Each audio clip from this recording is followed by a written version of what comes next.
Buenos días, hoy voy a presentar Viuda e hijos de Tello. Lo primero de todo que debemos saber, aunque ya tengo un, perdón, ya he realizado un vídeo en el que se explica brevemente, en este me quiero centrar más en los aspectos tipográficos. Bueno, primero de todo voy a hacer una introducción igual, en la viuda e hijos de Tello, concretamente, en Manuel Tello, su marido, y García nació en Sevilla en 1824 y fue un impresor de cámara de Su Majestad el Rey, y por aquella época corría el reinado de Alfonso XIII.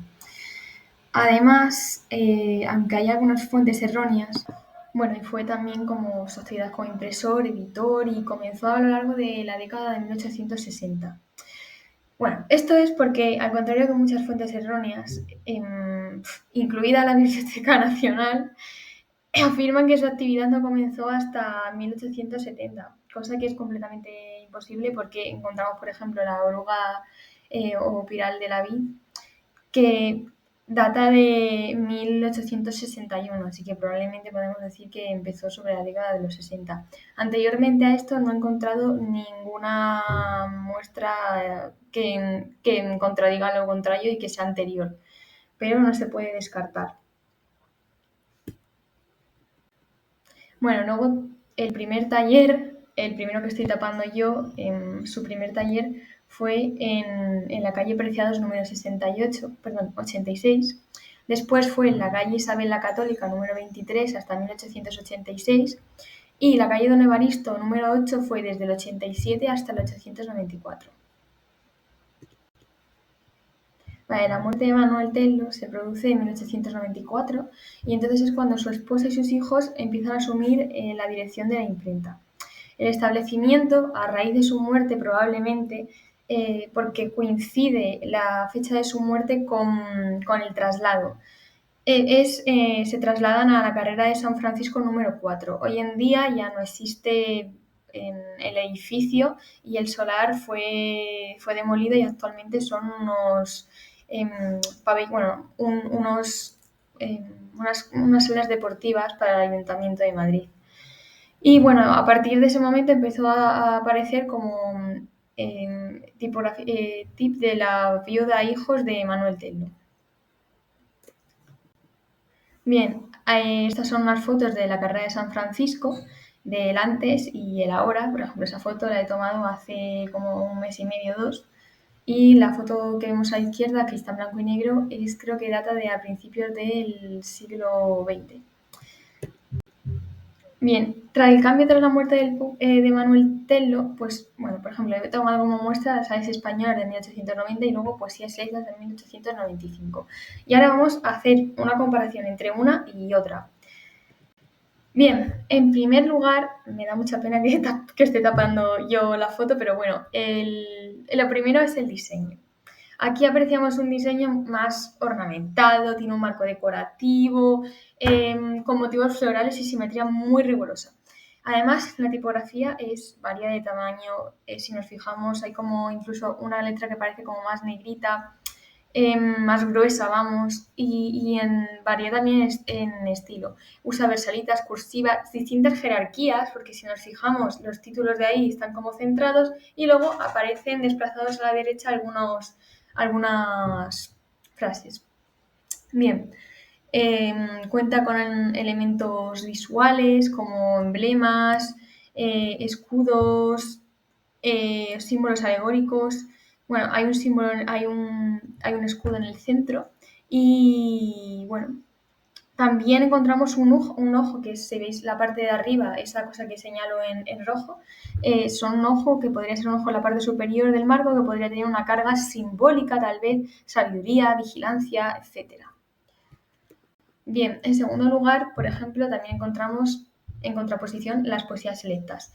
Aquí es justo todo lo contrario, encontramos un diseño mucho más sobrio, elegante, hay ausencia de ornamentos gráficos o decoraciones muy elaboradas, la tipografía es clara, más moderna, con uso blancos como recurso estético, una jerarquía mucho más bien organizada, ya sigue el centrado y no hay otro tipo de jerarquía.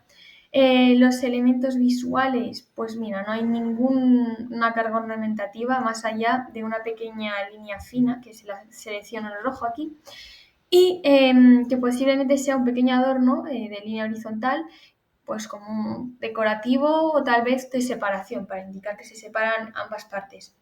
Además tiene un tono como más academicista, más serio, para quizás orientado más a un lector más formal, oculto, con inspiraciones literarias, pero no tiene por qué. Bueno, más libros que se imprimieron durante la época de la viuda hijos de Tello fue La aritmética práctica y bastantes novelas de, por ejemplo, de Benito Pérez Galdós, como El abuelo. Bueno, como ya hemos mencionado, pues hay numerosas novelas de Pereda que son impresas. Aquí se va a poder apreciar pues, bueno, el tipo de encuadernación, la, la portada y este tipo de cosas. Y es muy importante que nos fijemos justo al final de este vídeo, porque cuando se hace el enfoque hacia adelante y aparece 1910 tiene una gran relevancia. ¿Por qué? Pues ahora lo veremos. Bueno, como ya hemos mencionado, pues hay numerosas novelas de Pereda que son impresas. Aquí se va a poder apreciar pues, bueno, el tipo de encuadernación, la, la portada y este tipo de cosas. Y es muy importante que nos fijemos justo al final de este vídeo, porque cuando se hace el enfoque hacia adelante y aparece... Bueno, ¿y por qué decimos que la muerte de la viuda de Tello se produce en 1910? Pues muy simple. Se produce porque, bueno, la actividad de esta señora abarca desde 1864, como ya hemos mencionado, que es el año en el que muere su marido, hasta 1910. ¿Por qué? Porque empieza a ser excluida de la portada, apareciendo solo de los hijos de Tello. Ya no aparece más viuda e hijos. Y, por ejemplo, aquí tenemos un libro para damas que sigue apareciendo y está en 1910, data de 1910. Sin embargo, en este otro libro de José María de Pereda, que hemos mencionado, que ya bueno, hicieron muchísima, o sea, fue un autor muy importante que imprimieron, pues encontramos que ya en 1911 solo aparece de los hijos de Tello. Ya no vuelve a aparecer ya viuda e hijos a partir de ese año. Por eso es que aproximadamente tuvo que morir en torno pues, finales del 10, principios del 11, para que esto se pudiera dar. Como dato curioso, aquí tenemos dos portadas. Una corresponde a Benito Pérez Galdós, que ya hemos mencionado anteriormente, que también imprimieron muchas obras de Benito Pérez Galdós. En este caso son episodios nacionales, ¿vale? Y es la campaña del maestrazgo. En el otro también es de Benito Pérez Galdós, vuelven a ser episodios nacionales y es el Grande Oriente. ¿Qué diferencia hay más allá de que bueno, la primera portada ha perdido color y la segunda se conserva con bastante color? Vale, a partir de la década de los años 20 se les empieza a perder la pista a la imprenta de los hijos de Tello.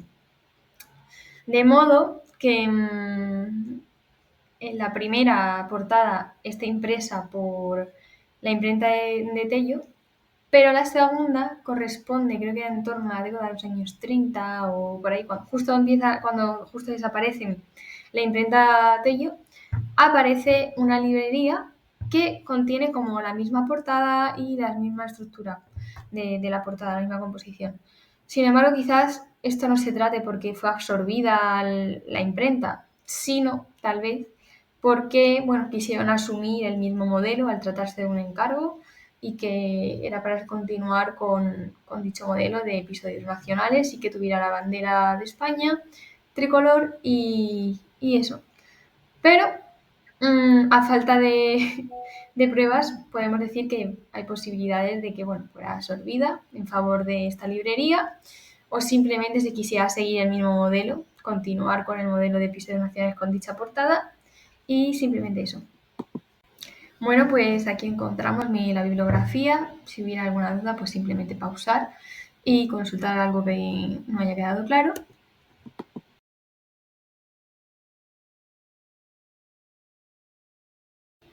Y muchas gracias por haber atendido a la presentación, bueno, a esta pequeña microponencia dentro de lo que se puede. Y si hubiera alguna duda o en algo que no se esté de acuerdo y que crea que se deba mejorar, pues mi correo electrónico es melisago@ucim.es, como aparece en la pantalla. Y pues muchas gracias y un placer.